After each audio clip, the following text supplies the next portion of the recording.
ओम शांति। 13 दिसंबर 2023 की साकार मुरली है। ज्ञान के सागर प्यारे मीठे बाप दादा हम बच्चों से कहते हैं, मीठे बच्चे, तुम्हारा रूहानी योग है एवर प्योर बनने के लिए, क्योंकि तुम पवित्रता के सागर से योग लगाते हो, पवित्र दुनिया स्थापन करते हो। प्रश्न: निश्चय बुद्धि बच्चों को पहले पहले कौन सा निश्चय पक्का होना चाहिए? उस निश्चय की निशानी क्या होगी? उत्तर: हम एक बाप के बच्चे हैं। बाप से हमको दैवी स्वराज्य मिलता है। ये पहले पहले पक्का निश्चय हो। निश्चय हुआ तो फौरन बुद्धि में आएगा कि हमने जो भक्ति की है वह पूरी हुई। अब स्वयं भगवान हमें मिला है। निश्चय बुद्धि बच्चे ही वारिस बनते हैं। गीत है, ओ दूर के मुसाफिर हमको भी साथ ले चल। ओम शांति। बाप बैठ बच्चों को समझाते हैं, दूर के मुसाफिर तो सब है। सब आत्माएं दूर से दूर अर्थात परमधाम की रहने वाली है। ये भी शास्त्रों में है। आत्मा दूर रहती है जहां सूर्य चांद की रोशनी नहीं रहती। मूल वतन और सूक्ष्म वतन में कोई ड्रामा नहीं है।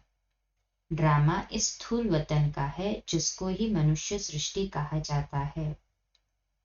मूल वतन और सूक्ष्म वतन में कोई 84 जन्मों का चक्र नहीं है। चक्र मनुष्य सृष्टि में दिखाया जाता है। मनुष्य सृष्टि क्या चीज है? मनुष्य किसका बना हुआ है? मनुष्य में एक तो आत्मा है, दूसरा शरीर है। 5 तत्वों का पुतला बनता है। उसमें आत्मा प्रवेश कर पाठ बजाती है। तो दूर के वासी तो सब है, परंतु तुम निश्चय करते हो। मनुष्यों में निश्चय नहीं है। बाप ने समझाया है, मुझे दूर देश का रहने वाला कहते हो, परंतु तुम सब आत्माओं का निवास स्थान एक है। उस नाटक में जो पार्ट बजाते हैं उसमें तो हर एक का अपना अपना घर होता है ना, वहां से आकर पार्ट बजाते हैं। यहाँ तुम बच्चे समझते हो, हम सब एक ही बाप के बच्चे हैं, एक ही घर परमधाम में रहने वाले हैं। वह है ब्रह्म महतत्व, ये है आकाश तत्व। यहाँ पाठ बजाते हैं। रात दिन होता है, इसलिए सूर्य चांद भी है। मूल वतन में तो दिन रात नहीं होता है। ये सूर्य चांद कोई देवता नहीं है। ये तो मांडवे को रोशन करने वाली बत्तियां हैं। दिन में सूर्य रोशनी देता है, रात में चांद की रोशनी होती है। अभी सब मनुष्य चाहते हैं मुक्ति धाम में जाए। जानते हैं भगवान ऊपर में रहता है। भगवान को भी याद करेंगे, हे परमपिता परमात्मा, तो बुद्धि ऊपर चली जाएगी। आत्मा समझती है, परंतु अज्ञान छाया हुआ है। ये भी जानते हैं हम यहाँ के रहने वाले नहीं हैं। हमारा बाप वह है। मुख से ओ गॉड फादर कहते भी है, फिर कह देते हैं सब फादर है। गॉड सर्वव्यापी है। बच्चों को समझाया है, सब तो फादर है नहीं। सब आत्माएं आपस में ब्रदर्स है। ये न जानने के कारण लड़ते झगड़ते रहते हैं। तुम आत्माएं ब्रदर्स हो, एक बाप की संतान बने हो। निश्चय बुद्धि भी नंबरवार है। लौकिक संबंध में निश्चय रहता ही है कि बाप से वर्षा पाना है। यहाँ बाप से माया घड़ी घड़ी मुंह फेर देती है। सर्वशक्तिमान बाप के बनते हो तो माया भी सर्वशक्तिमान होकर लड़ती है। 5 विकारों पर जीत पाने की युद्ध है।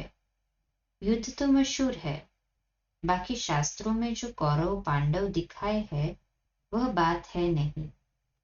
ये रावण के साथ युद्ध बड़ी भारी है। हम चाहते हैं कि बाप की याद में रहकर हम संपूर्ण बने, आत्मा प्योर बने। और तो कोई भी रास्ता है नहीं सिवाय योग के। और जो भी योग सीखते हैं वह कोई प्योरिटी के लिए नहीं है। वह तो सब स्थूल योग है, अल्पकाल के लिए, और ये रूहानी योग है एवर प्योर होने के लिए। पवित्रता के सागर के साथ हम योग लगाने से पवित्र बनते हैं। बाप कहते हैं इस योग अग्नि से तुम्हारे जन्म जन्मांतर के पाप भस्म होते हैं। बुद्धि भी कहती है ये पतित दुनिया है। कोई से भी पूछो ये सतयुग है या कलयुग, तो इसको सतयुग कोई भी नहीं कहेंगे। सतयुग तो नई दुनिया थी, इसको गोल्डन एज, इसको आयरन एज कहा जाता है। पुरानी दुनिया को कलयुग और नई दुनिया को सतयुग कहा जाता है। ऐसे कह नहीं सकते कि अभी सतयुग भी है तो कलयुग भी है, नहीं। नरकवासी माना ही नरकवासी। पुरानी दुनिया को पतित, नई दुनिया को पावन दुनिया कहेंगे। मनुष्यों के लिए ही समझाया जाता है, जानवर थोड़ी कहेंगे पतित पावन आओ। कोई से भी पूछो तो कहेंगे ये नरक है। भारत ही नई दुनिया स्वर्ग था, भारत ही पुरानी दुनिया नरक है। भारत पर ही जोर देते रहो, दूसरे सब तो बीच में आते हैं, उससे हमारा ताल्लुक नहीं। हमारा धर्म ही अलग है जो अब प्रायलोप हो गया है।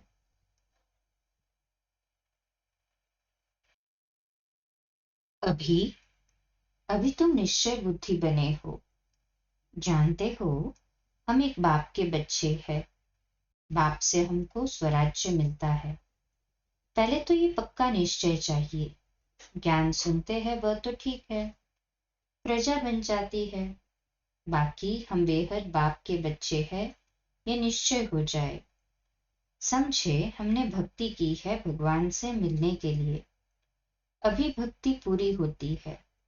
अब भगवान स्वयं आकर मिला है, उनसे सूर्यवंशी स्वराज्य पद मिलता है। हम इतना ऊंच पद पाते हैं। जैसे साहूकार लोग बच्चे को गोद में लेते हैं ना, वह तो एक बच्चा लेते हैं। यहाँ तो बेहद के बाप को अनेक बच्चे चाहिए। कहते हैं जो मेरा बच्चा बनेगा उनको स्वर्ग का वर्षा मिलेगा, जो मेरा नहीं बनते तो वर्षा ले न सके, श्रीमत पर ही नहीं चलते। जिनको निश्चय हो जाता है वह तो कहते बाबा आप फिर से आए हो, बस हम तो आपका हाथ नहीं छोड़ेंगे। बाप बच्चों को समझाते हैं, बच्चे फिर दूसरों को समझाते हैं कि हम पारलौकिक बाप के बच्चे बने हैं, उनकी श्रीमत पर हम चलते हैं। हमको परमपिता परमात्मा पढ़ाते हैं। इतने सब बीके बने हैं तो जरूर निश्चय है, तो हम भी क्यों न बने। लिख करके भेज दे कि हम आपके बने हैं। बाप कहेंगे हम कोई दूर थोड़ी ही है, हम तो यहाँ बैठे हैं, हाजिर है, यहाँ प्रैक्टिकल में बैठे हैं। और प्रैक्टिकल में हम बाबा के बने हैं। जैसे प्रेसिडेंट के लिए कहेंगे कि इस सृष्टि पर हाजिर है, तो इसका मतलब ये नहीं कि प्रेसिडेंट सर्वव्यापी है। ऐसा परमपिता परमात्मा जिसको सुखकर्ता दुखहर्ता कहा जाता है, वह सर्वव्यापी नहीं हो सकता। उनकी हाजिरी में मनुष्य इतने दुखी कैसे हो सकते, जबकि बाप की गैर हाजिरी अर्थात कि स्वर्ग में भी कोई दुखी नहीं रहता। बाप ने बच्चों के लिए घोंसला बनाया है, जैसे चिड़िया बच्चों के लिए घोंसला बनाती है, तो बाप भी तुम्हारे लिए तुम्हारे द्वारा ही आखिरा अर्थात कि घोंसला बनवाते हैं। तुम्हारे ही रहने के लिए स्वर्ग का आखिरा बन रहा है। बाप कहते हैं तुम मेरी मत पर चलेंगे तो स्वर्ग में राज्य करेंगे। अगर पूरा निश्चय हो तो एकदम पकड़ लेवे। ऐसे भी नहीं कि यहाँ बैठ जाना है, घर बार तो छोड़ना नहीं है। वह तो घर बार छोड़ते हैं, गुरु को भगवान समझते हैं। वह कोई जीते जी मरते नहीं है। तुमको तो जीते जी मरकर फिर सतयुग में जीना है। तुम बाप से बेहद का वर्षा लेते हो। जब निश्चय हुआ कि बेहद का बाप पढ़ाते हैं, 21 जन्मों का वर्षा देते हैं, तो उनकी श्रीमत पर चलना पड़े। बच्चा बना तो बाप डायरेक्शन देंगे, पहले तो 1 हफ्ता भट्ठी में बैठो, तुमको रोज नॉलेज मिलती रहेगी। सब तो एक जैसे नहीं समझते, हर एक अपने पुरुषार्थ और तकदीर अनुसार पाते हैं। पुरुषार्थ और तकदीर के ऊपर ही होता है। पता लग जाता है कि तकदीर में क्या है, क्या पद पाएंगे। बाप का बनकर फिर गृहस्थ व्यवहार में भी रहना है।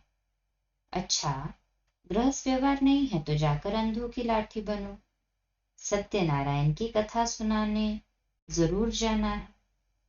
अब देखो, प्रेम बच्ची सेवा पर गई, जिन्होंने निमंत्रण दिया उन्होंने आयजान की, आजियान किया, बहुतों से मुलाकात कराई, प्रभावित हुए।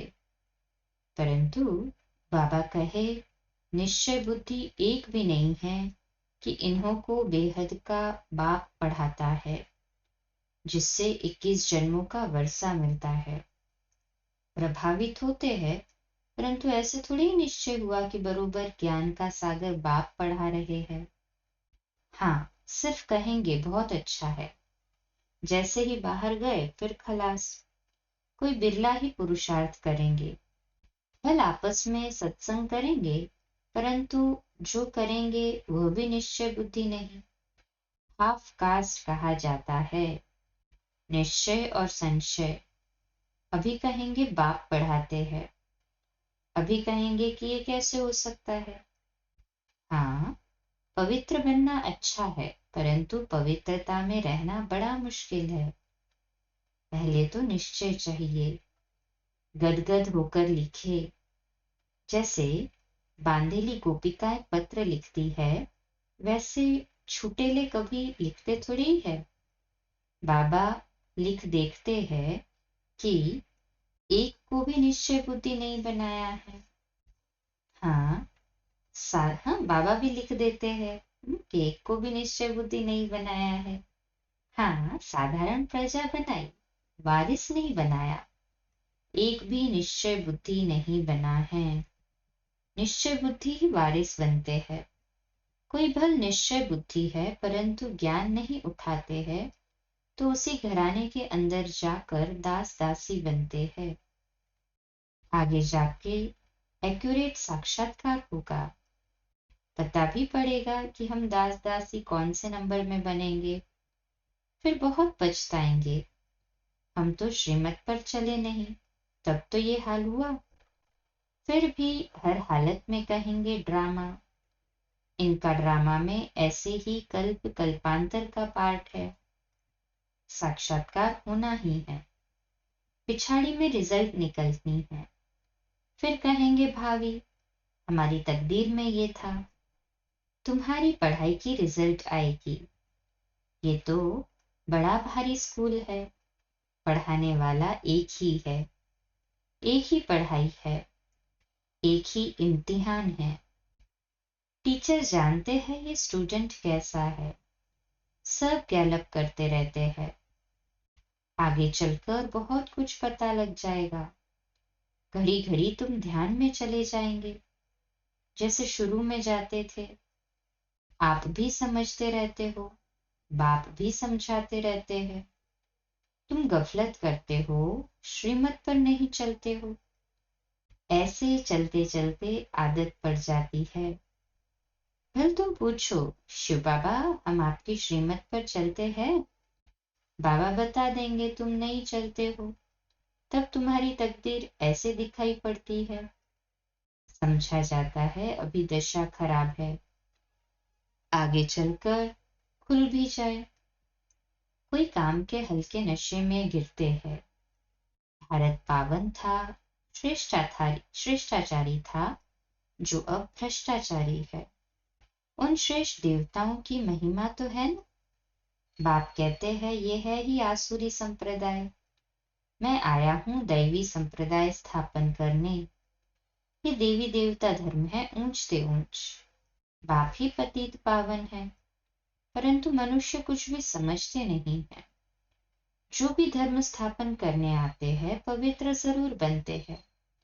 हर एक बात में अच्छे और बुरे होते हैं, कम तकदीर और अच्छी तकदीर वाले हैं। अब ये रावण राज्य खत्म होना है। इस रावण की नगरी को आग लगनी है। तुम राम की सेना बैठे हो। जो इस धर्म के होंगे वह समझते जाएंगे, नंबरवार समझते हैं। कोई को एक ही तीर जनक मुआफिक लगने से सरेंडर हो जाते हैं। वह कोई भी बहाना नहीं करेंगे, बहाना इसमें चल न सके। परंतु माया के तूफान भी बहुत आते हैं। अपने घराने को भी भुला देते हैं कि हम ईश्वरीय संतान हैं। तो बच्चों को बहुत मीठा बनना है। काम का जरा भी नशा नहीं चाहिए। काम बड़ा ही महाशत्रु है। यही सबसे बड़ी भारी परीक्षा है। बाबा कहते बच्चे इकट्ठे रहे, पवित्र बनकर दिखाओ। बाप बच्चों की अवस्था को जानते हैं। निश्चय बुद्धि वाले बाप को अपना समाचार देंगे कि बाबा मैं आपको याद करता हूँ या आपकी सेवा करता हूँ। सर्विस का समाचार लिखे तब विश्वास रखूं। सर्विस का सबूत दिखाए तब बाबा समझे इसमें उम्मीद अच्छी दिखाई पड़ती है। और फिर ये भी समझना चाहिए कि बाबा अकेला है, हम बच्चे बहुत है। ऐसे नहीं बाबा को रोज रोज रिस्पॉन्स देना पड़ेगा, नहीं। बाप है ही गरीब निवास। दान गरीब को दिया जाता है। ये भारत खंड गरीब है। भारत ही साहूकार से गरीब हुआ है। ये किसको भी पता नहीं पड़ता है। ये भारत ही अविनाशी खंड है जहां भगवान अवतार लेते हैं। भारत सोने की चिड़िया था, अर्थात सर्व सुखों का भंडार था, जिस सुखधाम में जाने के लिए हम सब पुरुषार्थ कर रहे हैं। अच्छा, मीठे मीठे सिकिलदे बच्चों प्रति माता पिता बाप दादा का याद प्यार और गुड मॉर्निंग। रूहानी बाप की रूहानी बच्चों को नमस्ते। हम रूहानी बच्चों की रूहानी माता पिता बाप दादा को याद प्यार, गुड मॉर्निंग और नमस्ते। वाह बाबा वाह, शुक्रिया बाबा, शुक्रिया। धारणा के लिए मुख्य सार है। पहली पॉइंट, कोई भी बहाना न कर बाप की श्रीमत पर चलते रहना है। सर्विस का सबूत देना है। दूसरी पॉइंट, हम ईश्वरीय संतान हैं, हमारा ऊंच से ऊंच घराना है, ये भूलना नहीं है। निश्चय बुद्धि बनना और बनाना है। वरदान, श्रेष्ठ स्वमान की सीट पर रहे, सर्व को सम्मान देने वाले, सर्व के माननीय भव।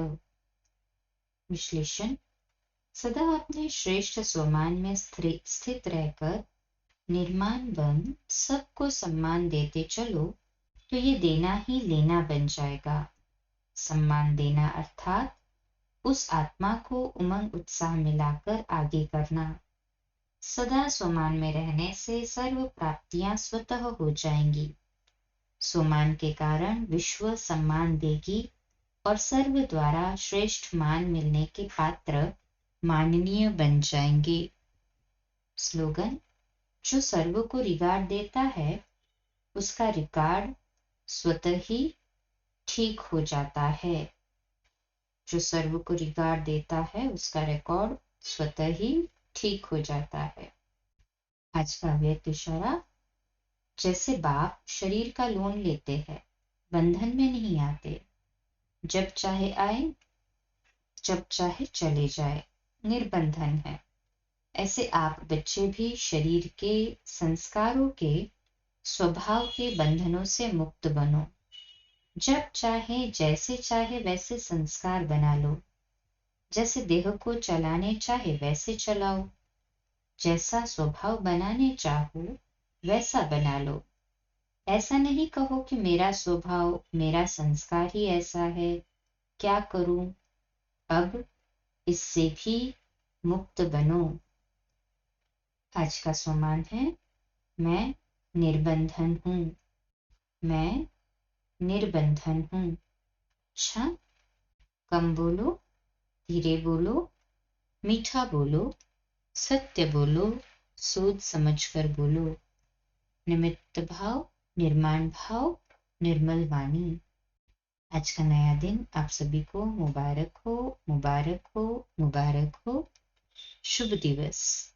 आज रात्रि क्लास 8:45 बजे, कल सुबह अमृत वेला मेडिटेशन 3:30 से 4:30 और प्रातः मुरली क्लास 4:45 बजे। ओम शांति। शुभ दिवस।